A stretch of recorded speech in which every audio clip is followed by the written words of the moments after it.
كنت مولا فهذا علي مولا مولا علي مولا مولا علي مولا مولا علي مولا مولا۔ السلام علیکم، میں ہوں آپ کا میزبان ظفر رضوی، آپ کے اپنے ٹی وی چینل قائم ٹی وی کینیڈا سے۔ پروگرام ولایت کا سلسلہ لے کر حاضر ہوں۔ ہمارے ساتھ گفتگو میں شامل معتبر عالم دین جناب مولانا سید علی عدنان زیدی صاحب ہیں، اور ہمارے اور بھی کچھ سوالات تھے ولایت کے حوالے سے، ہم ان سے مولانا صاحب سے ان کے جوابات حاصل کرتے ہیں۔ مولانا صاحب السلام علیکم۔ وعلیکم السلام ورحمۃ۔ سوال یہ ہے کہ کیا ولایت ابن ابی طالب نبوت رسول خدا کی طرح جاری ہے؟ دیکھیے، ہم اس عقیدے کے ماننے والے ہیں کہ ولایت جو ہے وہ منسوب ہے، جس طرح میں نے آپ سے پہلے بھی گزارش پیش کی تھی کہ ولایت کا آغاز تو مولا علی علیہ السلام سے ہو رہا ہے، اور آپ کا اختتام آخری جو میرے امام ہیں ان سے ہو رہا ہے۔ ہم آخری امام ولایت کا جو منصب ہے وہ میں نے جس طرح آپ سے عرض کیا کہ وہ منتقل ہو رہا ہے پہلے امام سے دوسرے امام پہ، اور وہ ہمارے آخری امام کے پاس موجود ہے۔ ہم دنیا کے بنائے ہوئے اماموں کا نہیں مانتے، بے شک، نہ ہی دنیا کے بنائے ہوئے خلیفہ کو مانتے ہیں، بالکل۔ تو ہم اس منصب پر فائز ہیں، اور ہم اس عقیدے کے ماننے والے ہیں کہ امام منتخب بھی خدا کرتا ہے یا خدا کا نبی کرتا ہے۔ دیکھیے، جب مولا علی علیہ السلام کی اس دنیا میں آمد ہوئی تو مولا علی علیہ السلام کی فقط آمد نہیں ہو رہی بلکہ امامت آ رہی ہے۔ اور آپ یہ دیکھیں کہ جب مولا علی علیہ السلام آغوش رسالت میں آئیں تو مولا علی علیہ السلام نے 3 روز تک آنکھیں نہیں کھولیں، لیکن جیسے ہی آغوش رسالت میں آئے تو آپ نے آنکھیں کھول لیں، اور مولا علی علیہ السلام کو سب سے پہلی غذا جو ہے وہ رسول خدا نے دی ہے، اور رسول خدا نے اس انداز سے غذا دی کہ آپ نے جو اپنا لعاب ہے وہ مولا علی علیہ السلام کے دہن میں دیا۔ تو کیا کہنے اس علی ابن ابی طالب کے، جملہ محسوس کیجئے گا، کیا کہنے اس علی ابن ابی طالب کے جو آغوش رسالت میں آئے تو علم رسول کا سودا کر لیتا ہے، اور اگر بستر رسول پر سو جائے تو مرضی خدا کا سودا کر لیتا ہے۔ تو معلوم کیا ہوا کہ امامت کا مذہب کیا ہے کہ رسول خدا نے سب سے پہلی غذا کس کو دی؟ مولا علی علیہ السلام کو۔ اسی طرح جب امام حسن کی اس دنیا میں آمد ہوئی تو سب سے پہلی غذا رسول خدا نے دی۔ امام حسین کی جب اس دنیا میں آمد ہوئی تو سب سے پہلی غذا رسول خدا نے دی۔ تو میں کیا یہ کہہ سکوں گا مولانا صاحب کہ علم ٹرانسفر ہو رہا تھا؟ جی، میں وہی عرض کر رہا ہوں آپ سے۔ اس کا ایک شعر بھی میں آپ کو بتاؤں گا، اور وہ بڑا باریکی شعر ہے کہ دیکھیے، فقط رسول خدا جو ہے وہ اپنا لعاب نہیں دے رہے، بلکہ اگر میں یہ کہوں کہ نبوت امامت میں اپنی غذا کو اور اپنے علم کو منتقل کر رہی ہے۔ اور آپ دیکھیں، میں نے آپ سے یہ گزارشات پیش کی کہ مولا علی کو رسول خدا نے پہلی غذا دی، امام حسن کو رسول خدا نے پہلی غذا دی، امام حسین کو جو ہے رسول خدا نے پہلی غذا دی۔ تو آپ کا جواب میں ایک شعر میں بند کر کے دے رہا ہوں، اور وہ کیا شعر شاعر نے بڑا خوبصورت کہا کہ بظاہر چوسی زبان حسنین ابن حیدر نے، بظاہر چوسی زبان حسنین ابن حیدر نے گویا زبان دے دی رسول کو، زبان لے لی رسول سے۔ تو معلوم کیا ہوا کہ زبان دے دی رسول کو کہ آپ نے جو دین آپ لے کر آئے اس کو ہم بچائیں گے، اور زبان لے لی رسول سے، زبان دے بھی دی کہ ہم آپ کے دین کو بچائیں گے، اور زبان لے بھی لی کہ ہم آپ کا علم جو ہے وہ دنیا تک منتقل کریں گے۔ تو اہل بیت علیہ السلام کا میرے آخری امام تک جو ہے وہ ولایت منتقل ہوئی ہے، اور ولایت ہی کی تو وجہ ہے۔ دیکھیے، ولایت کا آپ سوال دیکھیں، آج بہت سارے مومن و مومنات یہ خواہش رکھتے ہیں اور یہ کہتے ہیں کہ کاش ہم کربلا کے میدان میں ہوتے۔ جی، آپ کو میں سوال کا جواب دے رہا ہوں جو ولایت میں چھپا ہوا ہے۔ بہت سارے لوگوں کو آپ نے کہتا ہوا سنا ہوگا کہ کاش ہم کربلا میں ہوتے تو امام حسین علیہ السلام کے ساتھ شہید ہو جاتے، کاش ہم کربلا میں ہوتے تو وہ عالم نہ ہوتا، ہم مقابلہ کرتے، یا جہاد میں امام حسین علیہ السلام کے ساتھ شریک ہوتے۔ لیکن مولا علی علیہ السلام اس کا جواب دے گئے۔ ایک مرتبہ جنگ صفین جب ہو گئی تو مولا علی علیہ السلام کا ایک چاہنے والا مولا کے پاس آیا اور آ کر سوال کیا، مولا کہ میرا بیٹا بہت بیمار تھا، میں جنگ صفین میں آپ کے ساتھ شامل نہیں ہو سکا، مولا مجھے معاف فرمائیے گا۔ تو مولا نے بڑا خوبصورت جواب دیا۔ مولا نے کہا تو یہ بتا تو اللہ کو مانتا ہے؟ تو اس نے کہا جی مولا میں اللہ کو مانتا ہوں۔ تو مولا نے فرمایا کہ کیا تو نبی کا کلمہ پڑھتا ہے؟ اس نے کہا جی میں نبی کا کلمہ بھی پڑھتا ہوں. مولا نے کہا تو یہ بتا کیا تو ہماری ولایت پہ یقین رکھتا ہے؟ اس نے کہا جی مولا میں آپ کی ولایت پہ بھی یقین رکھتا ہوں. تو مولا نے کہا تو یہ سن لے اور سمجھ لے اور دنیا کو بتا دے کہ جو اللہ کو بھی مانتا ہے, جو نبوت کو بھی مانتا ہے اور جو ولایت کو بھی مانتا ہے, اگر وہ صفین کے موقع پر ہمارے ساتھ نہیں تھا تو وہ یہ نہ سمجھے کہ وہ ظاہری طور پہ ہمارے ساتھ نہیں تھا, بلکہ اس کا وجود باطنی طور پہ ہمارے ساتھ موجود تھا. ہم اس کی عبادت کو اپنی بارگاہ میں قبول کریں گے. تو معلوم کیا ہوا, جو ولایت کا قائل ہے, جو مولا علی علیہ السلام کی ولایت کو مانتا ہے, وہ صفین کے, مگر اگر میں مولا علی علیہ السلام کی ولایت کو دل سے مانتا ہوں, آپ مانتے ہیں یا جو سامعین دیکھ رہے ہیں, اگر وہ مولا علی علیہ السلام کی ولایت کو دل سے مانتے ہیں تو وہ یہ سمجھیں کہ وہ صفین میں بھی مولا کے ساتھ تھے, وہ کربلا میں امام حسین علیہ السلام کے ساتھ بھی تھے. اور دیکھیے ولایت کا ماننے والا کوئی حقیر نہیں ہوتا, بے شک مولا علی علیہ السلام کا چاہنے والا فقیر نہیں ہوتا. کیونکہ ایک مرتبہ عامش بیان کرتا ہے کہ ایک خاتون نابینا ہو گئی اور وہ نابینا خاتون بار بار یہ دعا کرتی تھی اللہ سے اور یہ کہتی تھی کہ یا اللہ میری بینائی مجھے واپس لوٹا دے, تجھے واسطہ ہے مولا علی علیہ السلام کے سورج پلٹانے کا کہ میری بینائی مجھے واپس لوٹا دے. اب عامش یہ بیان کرتا ہے کہ جب وہ نابینا عورت کے پاس سے میں گزرا تو وہ دعا مانگ رہی تھی, تو میں یہ سمجھا کہ یہ عورت کوئی فقیر نہیں ہے اور وہ مجھ سے پیسے طلب کرے گی, تو میں نے کچھ سکے لیے اور اس عورت کے ہاتھ پہ رکھ دیے. تو جیسے ہی میں نے اس عورت کے ہاتھ پہ رکھے تو اس عورت نے فوراً وہ سکے میرے منہ پر پھینک کے مارے اور کہا کہ اے آنے والے تو کیا سمجھتا ہے کہ میں کوئی بھکاری ہوں؟ اس نے کہا کہ مجھے آپ کے حلیے سے ایسا لگ رہا ہے. اس نے کہا کہ مجھے بھکاری نہ سمجھنا, میں اللہ کو مولا علی علیہ السلام کی ولایت کا واسطہ دے رہی ہوں. اور وہ عورت پیغام دے گئی. اس نے کہا اے عامش سن لو اور یہ بات یاد رکھنا کہ جس کے دل میں علی ابن ابی طالب علیہ السلام کی ولایت ہو وہ بھکاری نہیں ہو سکتا.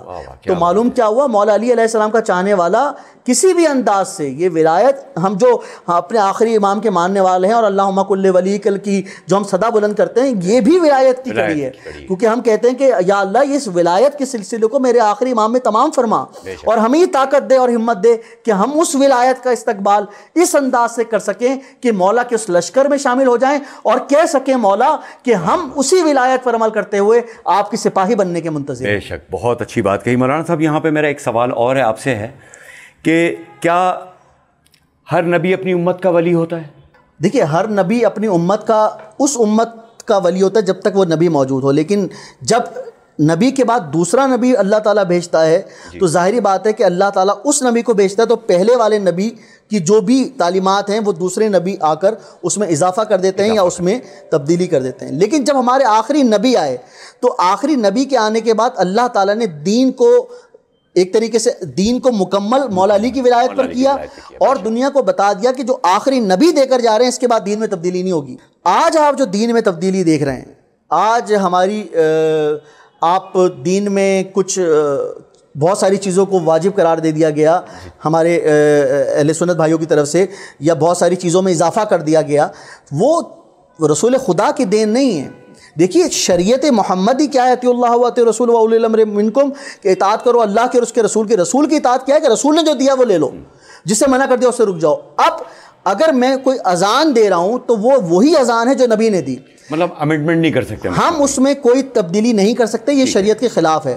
اب اگر کوئی تبدیلی کوئی بھی شخص کسی بھی انداز سے, چاہے وہ کسی بھی رتبے پر دنیا کے بتائے ہوئے رتبے پر فائز ہو, اگر وہ کوئی تبدیلی کرتا ہے تو وہ تبدیلی براہ راست دین میں ہو جاتی ہے. اور اللہ یہ نہیں چاہتا کہ دین میں تبدیلی ہو یا دین میں امینڈمنٹ ہو, کیونکہ دین میں تبدیلی کرنے کا اختیار اللہ نے کسی کو نہیں دیا. ناظرین, پروگرام کا سلسلہ جاری رہے گا, ایک چھوٹے سے بریک کے بعد واپس آتے ہیں.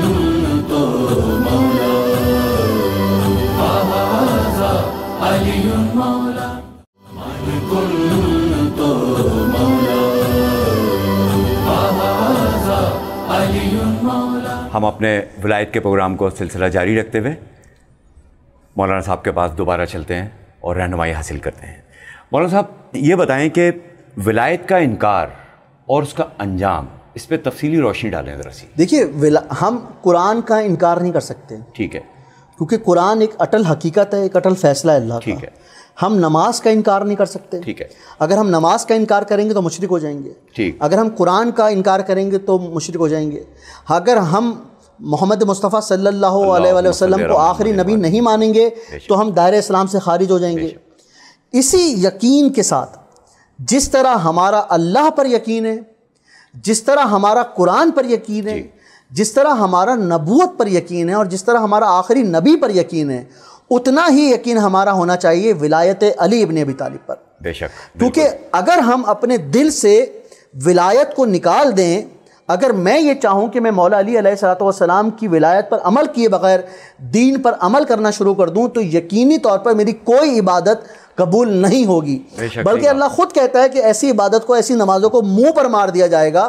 دیکھیے نماز اہل بیت علیہ السلام پر درود کے بغیر مکمل نہیں ہے۔ اور اگر میں یہ کہوں، اگر میں جملوں کو اور تھوڑا سا بہتر انداز میں پیش کرنے کی کوشش کروں، کہ انسان کی جو زندگی ہے وہ اس کی سانسوں کے بغیر مکمل نہیں ہے۔ بے شک انسان کی زندگی اس کی سانسوں کے بغیر مکمل نہیں ہے۔ نماز اہل بیت پر درود کے بغیر مکمل نہیں ہے۔ اسی طرح انسان کا ایمان ولایت علی ابن ابی طالب کے بغیر مکمل نہیں ہے۔ تو معلوم کیا ہوا کہ اگر ہم اپنے ایمان کو مکمل کرنا چاہتے ہیں تو ہمیں ولایت علی ابن ابی طالب علیہ السلام کو اپنانا ہوگا۔ اب اگر آپ کی زندگی میں کوئی ایسے معاملات آ رہے ہیں کہ آپ ولایت علی ابن ابی طالب علیہ السلام سے گھبرا رہے ہیں، تو دیکھیے رسول خدا اس کا انتظام کر گئے، اور رسول خدا نے ارشاد فرمایا کہ علی کو دیکھنا عبادت ہے۔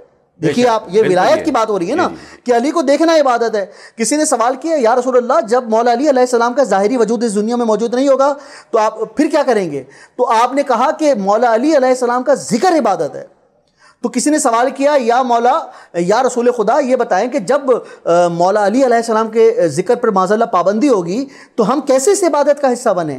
تو رسول خدا نے جواب دیا، حب علی عبادت، یعنی کہ مولا علی علیہ السلام کی محبت دل میں رکھنا عبادت ہے۔ یعنی کہ اگر آپ کے دل میں مولا علی علیہ السلام کی محبت ہے، یعنی کہ اگر آپ کے دل میں مولا علی علیہ السلام کی حب ہے، تو حب کو تو کوئی ختم نہیں کر سکتا۔ دیکھیے قرآن کی محبت آپ کے دل سے کوئی نہیں نکال سکتا۔ ظاہری طور پر انسان کے وجود کو تو ختم کیا جا سکتا ہے، اس کے جسم کو تو ختم کیا جا سکتا ہے، لیکن جو جسم میں پیوست محبت ہے اس کو ختم نہیں کیا جا سکتا۔ تو اسی طرح آپ یہ دیکھتے ہوں گے کہ مکتب تشیع کے بہت سارے لوگوں کو اس لیے شہید کر دیا جاتا ہے کہ یہ شیعہ ہیں، لیکن لوگ یہ بھول جاتے ہیں کہ وہ شخص کو مارتے ہیں، شخصیت کو نہیں مار سکتے، کیونکہ شخصیت اس وقت تک نہیں مر سکتی جب تک اس کے دل میں مولا علی علیہ السلام کی محبت اور مودت موجود نہ ہو۔ تو ہمیں تو اس بات پہ فخر ہے۔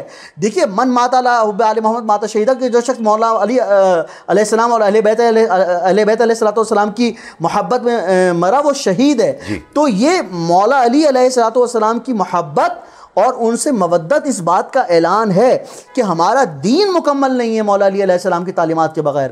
کیونکہ میں نے آپ کے سامنے جو یہ جملہ عرض کیا تھا کہ خود چھٹے امام سے یہ روایت تھی کہ تمہاری نماز، تمہارا روزہ، تمہارا حج اس وقت تک مکمل نہیں ہوگا، کیونکہ ان عبادتوں کی اپنی معراج اپنی جگہ پر ہے، لیکن تمہارا اس وقت تک تمہاری عبادت مکمل نہیں ہوگی جب تک تمہارے دل میں مولا علی علیہ السلام کی ولایت نہیں ہوگی۔ اور آپ یہ دیکھیں امام رضا علیہ السلام کا یہ قول آپ کے سامنے پیش کر رہا ہوں کہ مولا امام رضا علیہ السلام نے ارشاد فرمایا کہ قیامت کے دن جب سب کے دل مردہ ہوں گے، فقط ہمارے مومن کا دل زندہ ہوگا۔ آپ یہ دیکھیں کہ مولا نے کیا ارشاد فرمایا کہ قیامت کے دن جب سب انسانوں کے دل مردہ ہوں گے، ہمارے مومن کا دل زندہ ہوگا۔ یہاں پر اللہ کے نبی نے ارشاد فرمایا نماز مومن کی معراج ہے۔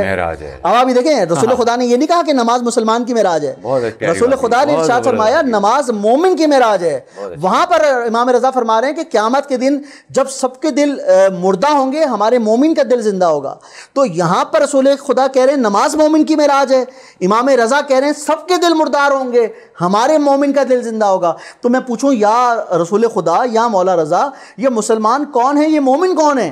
ذرا یہ بتائیے یہ مسلمان کون ہے اور مومن کون ہے؟ کہ نماز بھی مومن کی معراج ہے، قیامت میں مومن کا دل زندہ ہوگا۔ تو جواب یہ آئے گا کہ مسلمان وہ ہے جس نے لا الہ الا اللہ پڑھا، مسلمان وہ ہے جس نے محمد رسول اللہ پڑھا، لیکن جیسے ہی زبان پر علی ولی اللہ آ گیا، انسان جو ہے وہ مومن بن گیا اور خدا کے قریب ہو گیا۔ بہت اچھی گفتگو مولانا صاحب آپ سے رہی، بہت آپ سے انفارمیٹیو ہم رہے اور ہمارے ناظرین بھی رہے، اور یہ گفتگو کا سلسلہ انشاءاللہ تعالیٰ چلتا رہے گا۔ سلسلہ ولایت ہے،